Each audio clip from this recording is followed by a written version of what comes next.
দুনিয়াতে এখন মানুষের মনের ভিতর ঢোকা বা মানুষের মনের কথা বোঝা আসলে এটা একটা বড় ফ্যাক্ট হয়ে দাঁড়াচ্ছে।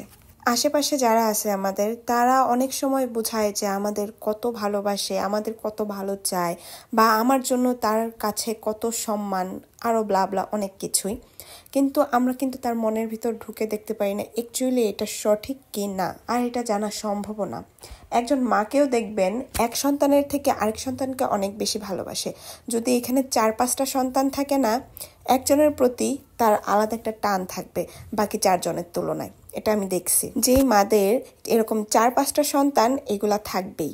এটা যদি মাই করে থাকে তাহলে বাইরের যাদের রক্তের সম্পর্ক নেই বা রক্তের সম্পর্ক আছে তারা তো করবেই। তাদের আসলে কেউরই মনের ভিতর ঢোকা সম্ভব না, আর মনের কথা বোঝাও সম্ভব না। এই বোঝার ক্ষমতা আসলে আল্লাহ আমাদের দেয় নাই। যদি আমরা বুঝতে পারতাম আগে থেকে তাহলে তো আমরা সাবধান হয়ে যেতাম। আসলে এটা চিন্তা করলে অনেক কিছু, আবার না চিন্তা করলে কিছুই না। কোনো মানুষকেই মনের ভিতর জায়গা দিতে নাই। রক্তের সম্পর্ক ছাড়া যারা আছে তাদের তো আরও না। আসলে এটা সিচুয়েশন ফ্যাক্ট করে। অনেক সময় দেখা যায় রক্তের সম্পর্ক থেকেও যাদের সাথে কোনো রক্তের সম্পর্ক নাই তারা অনেক ভালো করে, অনেক ভালো রাখে, অনেক ভালো বোঝে। আবার যাদের সাথে রক্তের সম্পর্ক তারাও অনেক সময় অনেক ভালো। আসলে এটা সিচুয়েশন ফ্যাক্ট করে। বর্তমানে সব গিভ অ্যান্ড টেক হয়েছে। তুমি কিছু আমাকে দাও, আমি তোমাকে দেব। কেউ স্বার্থ ছাড়া কোনো কিছু করে না। আর ভালোবাসার মূল্য তো দিন দিন চলেই যাচ্ছে, উঠেই পড়ছে দুনিয়া থেকে। মানুষ ভালোবাসার বিনিময়ে কিছু করতে চায় না, সব কিছুর বিনিময় হচ্ছে টাকা। অনেক দিন পর চলে গেছিলাম আমার শৈশবের জায়গায়।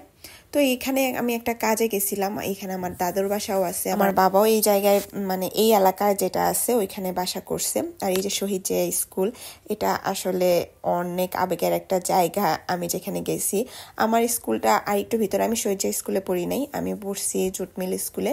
তো স্কুলটা একটু ভিতরে, রাস্তায় পড়ে না। এটা ছিল মিলগেট বাজার। সব কিছু এত চেঞ্জ হয়েছে। আমি 3 বছর পর পা রাখলাম। আমার কাছে সব নতুন লাগতেছে আর আমি নস্টালজিয়া হয়ে যাচ্ছিলাম। এটা ছিল মাজার, আমাদের বাসার একটু সামনেই মাজারটা পড়ে। ও সরি, আগে যে বাজারটা ছিল ওইটা মিলগেট বাজার ছিল না, ওইটা ছিল বাস স্ট্যান্ড, পুরাতন বাস স্ট্যান্ড বাজার ছিল। মাজারটা দেখে আমার মনে পড়লো। আর এই যে আমার দাদুর বাসার প্রায় সামনে চলে আসছি, সামনে একটা গলি আছে, ওইটা আমার দাদুর বাসা। যেই কাজে গেছিলাম তো ওইটা শেষ করে বাসায় চলে আসছি, কোথাও আর যাইনি। কিন্তু রাস্তাঘাট দেখে আমি তো পুরাই অবাক। আর এই রাস্তাটা যেটা দিয়ে যাচ্ছি বর্তমানে আপনারা দেখতে পাচ্ছেন স্ক্রিনে, এটা অল টাইম ভাঙা থাকতো। গত 3-4 বছরে ফাইনালি রাস্তাটা ঠিক করা হয়েছে ভালো করে। জানি না এটা কতদিন টিকবে আসলে, কিন্তু আমাদের বাসার রাস্তা হাজার ঠিক করলেও ভাঙাই থাকে। এটা যে কতবার ঠিক করা হয়েছে যখন আমি স্কুলে পড়তাম।